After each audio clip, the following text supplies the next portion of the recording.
నాగార్జున సాగర్ నియోజకవర్గంలో పెద్దలు జానారెడ్డి ప్రభావం ఎలా ఉంది? కాంగ్రెస్ అభ్యర్థిగా జానా ఈసారి హిట్ కొడతారా లేక సిట్టింగ్ ఎమ్మెల్యే నోముల భగత్ యాదవ్ మరోసారి విజయ డంకా మోగిస్తారా? Congress BRS neck to neck fight లో బీజేపీకి ఎంత అడ్వాంటేజ్ ఉంది? అసలు సాగర్ లో ఎవరి బలం ఎంత? ఓసారి చూద్దాం. Let's have a look.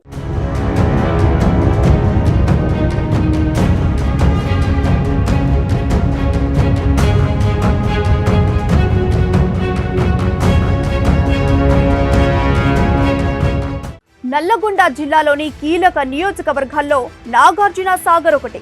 ఈ సెగ్మెంట్ ఒకప్పుడు కాంగ్రెస్ కు కంచుకోట. అలాంటి కోటలో బీఆర్ఎస్ పాగా వేసి దూసుకుపోతోంది.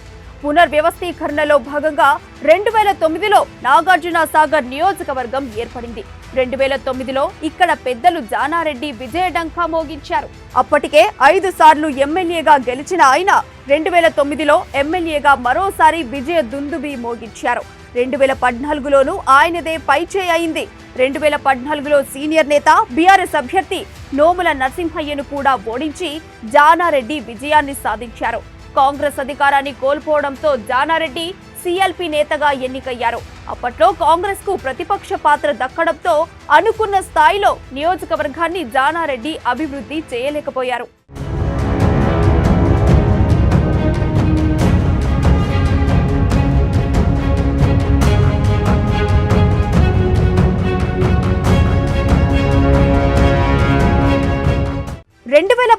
వచ్చేసరికి జానాకు దీటుగా సాగర్ నియోజకవర్గంలో బీఆర్ఎస్ పావులు కదిపింది. బీసీలు ఎస్టీలను తన వైపు తిప్పుకోవడంలో గులాబీ అభ్యర్థిగా నోముల నరసింహయ్య వ్యూహాత్మకంగా వ్యవహరించారు. దాంతో నాగార్జున సాగర్ లో 2018లో గులాబీ జెండా ఎగిరింది. నోముల నరసింహయ్య ఏకంగా జానారెడ్డినే ఓడించారు. కాంగ్రెస్ లో పెద్దన్న పాత్ర పోషిస్తున్న దిగ్గజ నేత జానాను ఓడించి చరిత్ర సృష్టించారు. అందుకే జానారెడ్డి ఓడిపోవడం రాష్ట్ర వ్యాప్తంగా అప్పట్లో చర్చనీయాంశమైంది.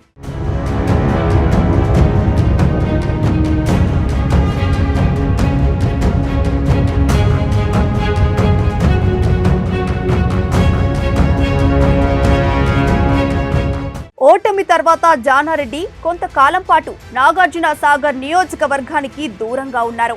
ఆ తర్వాత నోముల నరసింహయ్య జోరు పెంచారు. కేసీఆర్ ప్రభుత్వం అధికారంలోకి ఉండడంతో తన పట్టును నిలుపుకునేందుకు పెద్ద ఎత్తున అభివృద్ధిని చేపట్టారు. సీఎం కేసీఆర్ కూడా నాగార్జున సాగర్ కు భారీగా నిధులిచ్చారు. అయితే అనారోగ్యంతో నరసింహయ్య కన్నుమూయడంతో ఉప ఎన్నిక అనివార్యమైంది. సాగర్ ఉప ఎన్నికల్లో గులాబీ పార్టీ తరఫున నోముల నరసింహయ్య కుమారుడు భగత్ యాదవ్ బరిలో నిలిచారు. తండ్రిలాగే ఆయన కూడా 40 ఏళ్లకు పైగా సుదీర్ఘ రాజకీయ అనుభవం ఉన్న జానారెడ్డిపై విజయం సాధించారు. సాగర్లో నరసింహయ్య కుటుంబానికి జనాదరణ ఉందని చాటుకున్నారు. కావచ్చు, ప్రభుత్వ ఆసుపత్రులు కావచ్చు, రోడ్లు కావచ్చు, అలాగే ఇరిగేషన్ ప్రాజెక్టులు ఉన్న లిఫ్ట్లు కావచ్చు, అన్ని కూడా వేగవంతంగా ముందు తీసుకెళ్లి ఈ రోజు ఎవరైనా హాలియాకు 2 సంవత్సరాల ముందు వచ్చిన వాళ్ళు ప్రస్తుతం ఇప్పుడు వస్తే ఈ హాలియాని కావచ్చు చుట్టుపక్కల ఉన్న మండలాలను గుర్తుపట్టలేని విధంగా ఈ రోజు రోడ్ల ప్రకారంగా హాస్పిటల్ ప్రకారంగా అభివృద్ధి పరుస్తున్నటువంటి ఏదైతే కార్యక్రమాలు ఉందో అవన్నీ కూడా వాళ్ళు తెలియజేస్తారు. ఇది ఒక్క ఎమ్మెల్యేగా గెలిచిన నేను చెప్పడం కంటే ఖచ్చితంగా ఇది జనాలలో ఉంది.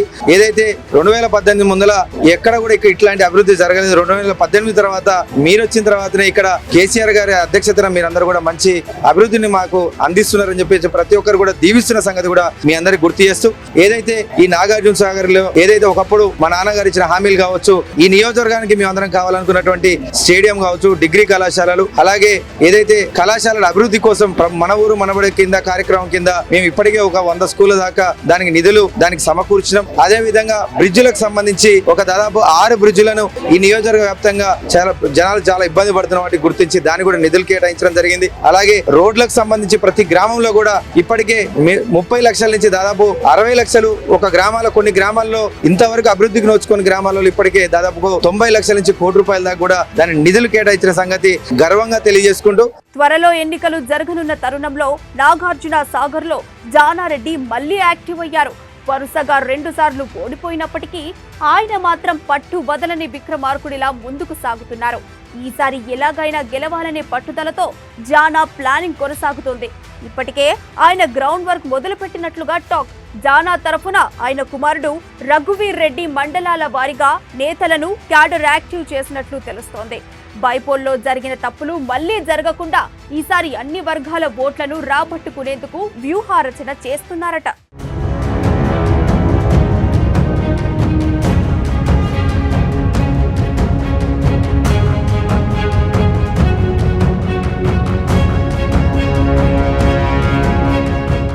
జానారెడ్డికి ఉన్న మెయిన్ అడ్వాంటేజ్ ఏంటంటే రాజకీయాల్లో ఆయనకు 40 ఏళ్లకు పైగా సుదీర్ఘ అనుభవం ఉంది.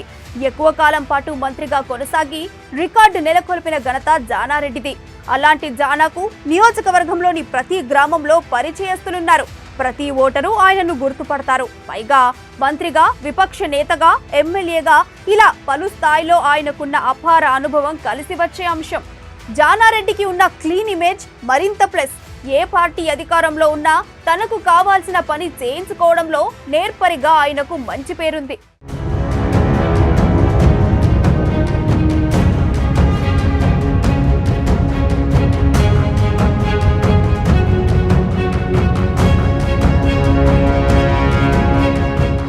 వచ్చే ఎన్నికల్లో నాగార్జున సాగర్లో కాంగ్రెస్ అభ్యర్థిగా జానారెడ్డి, బీఆర్ఎస్ అభ్యర్థిగా నోముల భగత్ యాదవ్ పోటీ చేయడం దాదాపు ఖాయం. కాబట్టి ఈసారి వార్ వన్ సైడ్ అయ్యే అవకాశాలు అయితే లేవు. ఎందుకంటే ఖచ్చితంగా ఉప ఎన్నికల నాటి పరిస్థితులు అయితే ఇప్పుడు లేవు. అప్పట్లో గులాబీ పార్టీకి ఉన్న అనుకూల వాతావరణం ఇప్పుడు లేదనే చెప్పాలి. ఎమ్మెల్యేగా నోముల భగత్ యాదవ్ ఊరూరా పర్యటనలతో బిజీగా ఉన్నప్పటికీ కాంగ్రెస్ కు దీటుగా రాజకీయం చేయడంలో ఆయన కొంత వెనకబడుతున్నారనే అభిప్రాయం వ్యక్తమవుతోంది. బై ఎలక్షన్ లో నోముల భగత్ యాదవ్ చెప్పుకోదగ్గ మెజార్టీతోనే గెలిచినప్పటికీ దాన్ని ఇప్పుడు పరిగణలోకి తీసుకోలేం. ఎందుకంటే ఉప ఎన్నికల్లో సెంటిమెంట్ ఎక్కువగా పనిచేసింది. కాబట్టి ఈసారి జరిగే పోటీయే అస్సలు సిసలైన పోటీగా చెప్పుకోవాలి. అయితే నోముల భగత్ యాదవ్ కున్న అడ్వాంటేజ్ ఏంటంటే అక్కడ బీసీలు, అందులోనూ యాదవ సామాజిక వర్గం ఓట్లు ఎక్కువగా ఉన్నాయి. బీసీలను భగత్ ప్రసన్నం చేసుకుంటే ఆయన మరోసారి విజయం సాధించడం పెద్ద కష్టం కాదు. అయితే ఈసారి బీసీలు గులాబీ జెండాకు జై కొట్టడం అనుమానమేనన్న ప్రచారం జరుగుతోంది. దానికి కారణం అభివృద్ధి, సంక్షేమ పథకాలు అర్హులందరికీ అందలేదని విమర్శలున్నాయి. గౌరవనీయులు నోముల లక్ష్మణ గారు చనిపోయిన తర్వాత వచ్చిన బై ఎలక్షన్ హామీలు, బై ఎలక్షన్ లో గెలిచిన వాళ్ళ కన్నయ్యుడు నోముల భగత్ గారు, ఆ రోజు కేసీఆర్ గారు, కేటీఆర్ గారు, ఎంతమంది మంత్రులు ఉంటారో అందరూ వచ్చి, ఎంతమంది ఎమ్మెల్యేలు టీఆర్ఎస్ పార్టీకి ఉన్నారో వాళ్ళందరూ వచ్చి పనిచేసి ఇచ్చిన హామీలు ఒక్కటి కూడా నెరవేరలేదని ఈ అమ్మ న్యూస్ తరఫున నేను మరొకసారి తెలియజేస్తున్నాను. ఇక్కడ ఏవైతే ఉప ఎన్నికల హామీలు ఉన్నాయో గిరిజనులకు పోడు భూములకు సంబంధించి పట్టాలు ఇంతవరకు జారీ చేయలేదు. అలాగే ముఖ్యంగా ఇక్కడ ఎన్నికల లిఫ్ట్ పనులు ఎప్పటి నుంచో అలాగే శంకుస్థాపన, శిలాఫలకాలు, కొబ్బరికాయలు కొట్టడానికి సరిపోయింది తప్ప ఇప్పటి వరకు నిర్మాణ పనులు మొదలుపెట్టిన దాఖలాలు లేవు. ఏదైతే డిగ్రీ కాలేజ్ అన్నారో ఏదో ఒక రెంటెడ్ బిల్డింగ్ తీసుకొని డిగ్రీ కాలేజ్ రన్ చేస్తున్నారు తప్ప సొంత డిగ్రీ కాలేజ్ లేని ఏదైనా నియోజకవర్గం ఉందంటే మొట్టమొదటిగా నాగార్జున నియోజకవర్గం అని చెప్పాలి. కాబట్టి ఇక్కడ జనాన్ని మభ్యపరిచి కేసీఆర్ గారు ఇచ్చిన హామీలు ఏవైతే ఉన్నాయో అవన్నీ నీటి మీద బుడగలాగా అయిపోవడం తప్ప నిజంగా ఇక్కడ ఒరిగింది లేదు, చేసింది ఏమీ లేదు. వరుసగా 2 సార్లు అధికారంలో ఉండడంతో జనరల్ గానే గులాబీ పార్టీపై జనంలో కొంత వ్యతిరేకత ఉంది.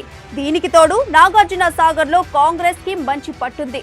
సీనియర్ నేత జానారెడ్డికి ఇక్కడ మంచి ఫాలోయింగ్ ఉంది. అందులోనూ బీసీలు, ఎస్టీల్లోనూ ఆయన అనుచర గణం ఎక్కువ. ఇవన్నీ చూస్తుంటే ఈసారి పాత ఓటు బ్యాంక్ అంతా కాంగ్రెస్ కే తిరిగి వచ్చే అవకాశాలు కనిపిస్తున్నాయి. ఇకనైనా కూడా ప్రభుత్వం కన్ను తెరిచి ఎమ్మెల్యే గారు, ఇక్కడ ఉన్నటువంటి ఎమ్మెల్యే గారు ఈ పోడు సమస్య తీరవాలి. ముఖ్యంగా ఇక్కడ ఉన్నటువంటి గిరిజనులు పోడు భూముల మీద 1000 కళ్ళతో ఎదురు చూస్తున్నారు. అదేవిధంగా నెల్లికల్లు లిఫ్ట్ ఇరిగేషన్ అనేది మళ్ళీ కూడా డిజైన్ మార్చి ప్రజల్ని తప్పుదోవ పట్టిస్తున్నారు. కానీ అవన్నీ కూడా చాలా సత్యదూరంలో ఉన్నాయి. ప్రభుత్వం తక్షణమే స్పందించి డబుల్ బెడ్రూమ్ కానీ, పోడు భూముల సమస్య కానీ, నెల్లికల్లు లిఫ్ట్ ఇరిగేషన్ కానీ ఇవన్నీ కూడా మంజూరు చేసి ప్రజల యొక్క మనసు తెలుసుకోవాలని కోరుకుంటున్నాను. నాగార్జున సాగర్ నియోజకవర్గంలో కాంగ్రెస్, బీఆర్ఎస్ లతో పాటు బీజేపీ కూడా రంగంలో ఉన్నా ఆ పార్టీకి చెప్పుకోదగ్గ ఓటు బ్యాంక్ అయితే లేదు. కాబట్టి కాంగ్రెస్, బీఆర్ఎస్ లను కాదని బీజేపీ సత్తా చాటడం కష్టమే. అటు జానారెడ్డి, ఇటు నోముల భగత్ యాదవ్ ఇద్దరే. కాబట్టి బీసీలు, ఎస్టీలను ఎవరు ప్రసన్నం చేసుకుంటే వారే విజేత. ప్రస్తుత సమీకరణాలను బట్టి చూస్తే జానారెడ్డికి కొంత అడ్వాంటేజ్ ఖచ్చితంగా ఉంది. పాత ఓటు బ్యాంకును తిరిగి తన వైపు తిప్పుకోగలిగితే జానారెడ్డికే ఎక్కువ అవకాశాలున్నాయని టాక్. సర్వేల్లోనూ ఇదే తేలిందని సమాచారం. మరి ఎన్నికల నాటికి పరిస్థితులు ఇలాగే ఉంటాయా, ఏమైనా మార్పులు వస్తాయా అన్నది చూడాలి మరి.